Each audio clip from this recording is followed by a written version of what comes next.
Good morning It's to morning. another episode of We the people. episode 2. Yep, it's a beautiful Saturday morning, and we are here to chat it up with you. April 13th. Yeah. Yeah. So, we have a very interesting episode today. This is part 1 of 2 episodes, and we're going to be talking about the controversy of homelessness. And the next episode, we're going to have a very special guest, and this is just going to be really interesting. So, get ready for downloads. Okay, ground rules. We need to get the timer started. You need to get the Yeah. We try to keep these episodes short, about 30 minutes or under. And we also do not use potty mouths on our podcasts. So the bar of soap is to wash out the mouths. Did your grandmother ever wash your mouth out with soap? Thankfully not. Mine did. It cured me of bad language in front of grandma. So. Yeah. Okay, so we got the soap. Yeah. Okay, so I've heard Randy over the years talk about how he watches the homeless people and in our community. And he's actually been homeless himself also. How many times? Twice. The second time by choice. Yeah. And there's 3 different types of homeless people in his opinion. So why don't you tell us about those 3 different types of categories? First, I think we need to back up. Uh-huh. I think we need to back up into God's design. I know this will be a stumbling issue for some, but God's design. And when God created, He created 3 different entities. He created family. Mm-hmm. He created church, and He created government, each of them to do their specific task. Obviously, the government to govern roads, fire departments, police, governing, and courts, all those things. And then He designed church to do different things, to look out after the widow, the orphan. It was never God's design for the government to come up with a welfare system. So I think we really need to start there. Yeah. Excuse me. Yeah, I think it's really cool how back in the day, back in the day in the Old Testament, people were supposed to leave. Old Testament on me. I know people were supposed to leave certain things in their field so that orphans and other people could come out and be fed. And that's how amazing that people were taking care of people instead of the government taking care of people. Yeah. And it just is really beautiful. And So first, I don't believe this was ever an issue that needed to be dealt with from the government. The churches should have been working with this population. So. Mm-hmm. So, how do you think the church in modern day should be? What systems would solve this problem? I mean, in the ideal perfect world. In the perfect world. Oh boy. How many churches do you think we have in El Dorado County? What if you just picked a number? How many would you pick? Well, I'm a little bit more educated on that. I think there's around 60. 60 churches. Okay, so imagine if, the homeless issue isn't for everybody.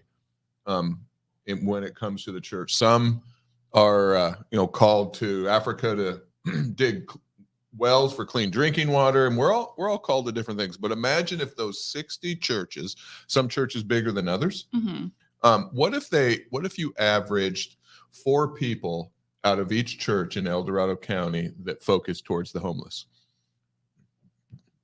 Do you need to take your shoes off to figure out what that number is? 6 times 4, 240 homeless people would be taken care of. No, if 4 people from each church worked on the homeless issue. Oh. Yeah. Did you want to do the math? Are you taking your shoes off? No, thanks. It's too early for that. That would be 240 people working towards a solution.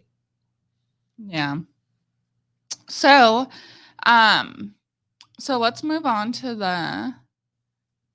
3 types of Okay. homeless people that you think there are, All right. because I think that's really interesting. So I think if we break it down, I have to have things broken down into easy and understandable parts and pieces.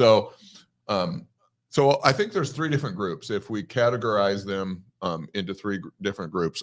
One group, those that are willing to change, and those are that are wanting to change. Group 1. Group 2 would be maybe the mental issues. There's a lot of mental instability, a lot of mental problems in the homeless, and then we have the group that doesn't want to change, that is just perfectly fine with the way it is. And frankly, I was in that group at one time. Yeah. Yeah. My husband was in the group too that, The mental group? no. I know your husband. Yeah. Oh, Yeah. What group was he in? He fell into that through life circumstances, but he wanted to change, and he was able to get out of it, which is, yeah, those people I think are the ones that can hold down a job, that can get out of homelessness through a hand up and a job. And yeah. So those that want to change was the group that he, okay. Yeah. Got it. Yeah. So what do you think about the homelessness issue here in our county? So we're housing them now. What are your thoughts and opinions on our solution at the moment? Well, I think you have to work with each group as they come. Those that let's talk about the mental group first. Group 2. First of all, we need to get those that are on medication stabilized off of the street medications and onto the prescription medications, and try to get that group stabilized. And I think we'll find, once we do that, we will have a group in there as well, group 2, that it's possible that they can get out of homelessness themselves. Interesting. Yeah. I've never heard you break that down, but that group down, but that would solve half of the problem in that category. Yeah. What about the ones that want to get out of it? How would you see them being able to get jobs if they can't shower, or all of those things that need to happen? Well, first, I think there's really only one answer to homelessness, and some of you may find this kind of harsh, but the only way out of homelessness is to get a job. That's the only way out.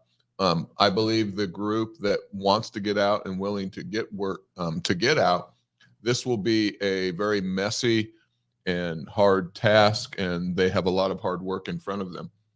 But at the end of the day, opportunities have to outweigh obstacles. So we need to give them the opportunities and help them out of that situation. A hand out, or a hand up, not a handout. Excuse me. And I'm sure some people will mention, how do they get jobs? It's very difficult, but it's actually really amazing. One year we had somebody steal a wheelchair out of the front of the thrift store with a teddy bear on it, and running down the street. Yeah. And some of you may have seen Nate. He still wanders the street of Placerville. But. Yeah. And so Randy was able to locate him, and they had a conversation up on Main Street, and he asked him, "What are you doing? And do you want out of this?" or however the conversation went. And so he said he was willing to get a job, and we had posted the story, and there was a handful of people who were willing to give Nate an opportunity at a job. And unfortunately, he never followed through. But there are jobs out there and people that are willing, and there's now hiring signs everywhere. So it absolutely is not impossible.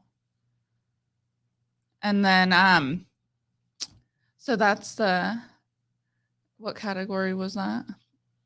That we were on before I interrupted with my story.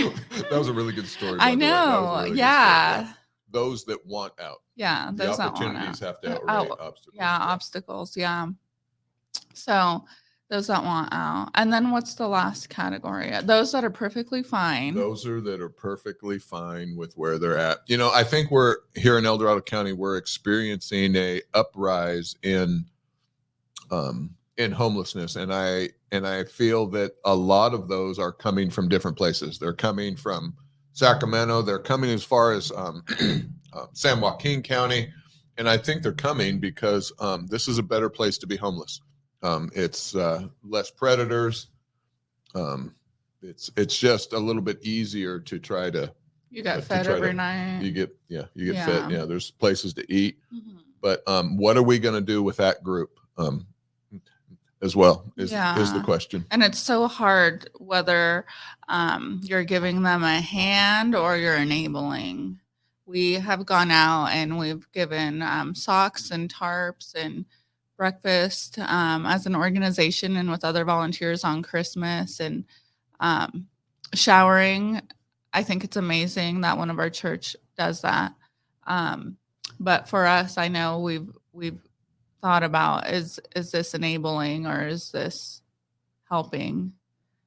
So it's such a hard question. Yeah. I think this is what brings them up from other areas because of the heart that's here in El Dorado County, but because of those that want to help and just not sure how to help. Yeah.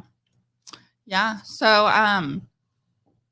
yeah, it's very interesting. We would love to hear what you guys have to say in the comments and just dialogue, because this is such a hot topic. Yeah. Yeah. Let's go back to our, to our vision.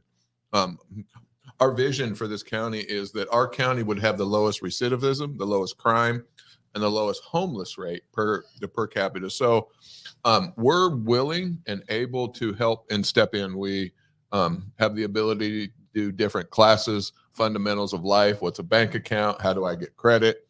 All those things are fundamental of life for those that are willing to put forth the effort. But, I think our general public may feel that these people got themselves into this problem. Get yourself out, pull yourself up by your bootstraps. And we'll agree with that. We'll agree. But the problem is that the bootstraps are broken. So this is where it gets messy in helping them fix the bootstraps so they can pull themselves. But if they're not willing to put forth the hard work and the effort that it takes to climb out of this situation, then there's not much that we can do. Yeah. Which brings back the age-old question. Can you teach an old dog new tricks? Only if they want to learn them. Yeah, you can't teach an old dog new tricks unless the old dog is willing to learn a new trick. So if you don't have a willing spirit, if that person isn't willing, then we're going to get nowhere. They're just going to keep receiving the free loaves and fishes. Yeah. Yeah. So we here at we're actually recording this at the community care center, and we do have these classes, and we do want to help people get back on their feet. And we have, I think one of the classes was how to fill out a rental application or how to purchase a home. I mean, once that comes down the road.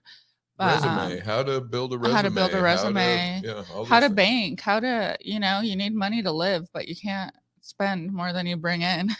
Just because I have checks, does that mean that I have money? Yeah, how to budget, all of those things. And so our heart is for this. And we've actually had some clients come through New Beginnings off the streets that have been successes. And it totally is possible. And that's our heart, is to reach them one heart at a time, one person at a time, and to be a part of their story, and that they would go out and reach those too that are in that lifestyle like they weren't once in. Sure. So yeah. I mean, this was a lot in a short amount of time, I think, and there's just so much we can go into, but this is the nutshell. So I think maybe this is a part 2 and maybe even a part 3, but the part 2, we want to bring someone that was in that situation once and has managed to work their way out with a lot of hard work. Yeah. So next Next one, we'll have Becky Green come and share with us her thoughts and how she made it out. Yeah. Yeah. I'm looking forward to having her on the show. It'll be great.